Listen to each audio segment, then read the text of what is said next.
ඒ අතරින් මේ අවකන බුද්ධ ප්‍රතිමාව සහ කලාවැව අපේ සිත ඇද ගන්නා සුළු දර්ශනයක් වුණා. ගොඩාක් මහන්සි වෙලා ඒ ආකෘතිය ඉතාම ලස්සනට හදලා තිබ්බා.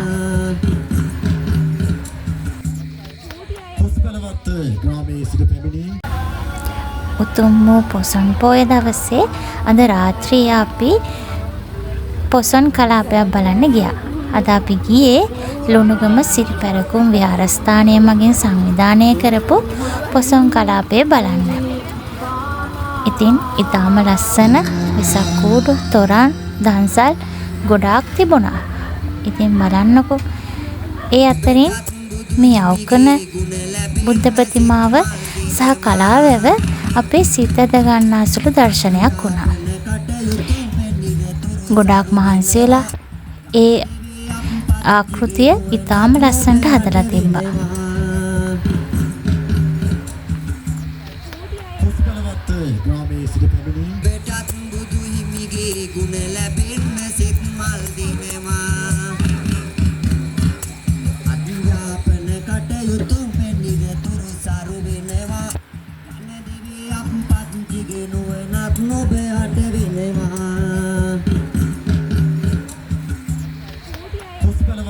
ග්‍රාමයේ සිට පැමිණි අනුහස් සසංක මුදලින් රුපියල් 500ක ආධාරයක් කර තිබෙනවා.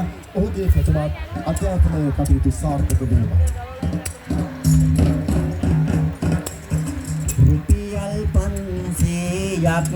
මේ සෑම අංගයක් සඳහාම ඊටාම අලංකාර ලෙස නිමා කරන්න ගොඩාක් කැප වෙලා තිබුණා.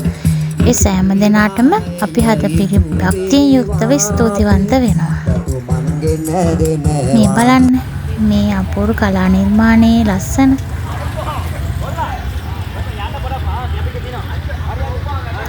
ඉතින් මේ වගේ ලස්සන නිර්මාණ කරන්න මේ තරුණ පරපුරට තව තවත් ශක්තිය ලැබෙන්න කියලා අපි ප්‍රාර්ථනා කරනවා.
Ikan dia deh, karena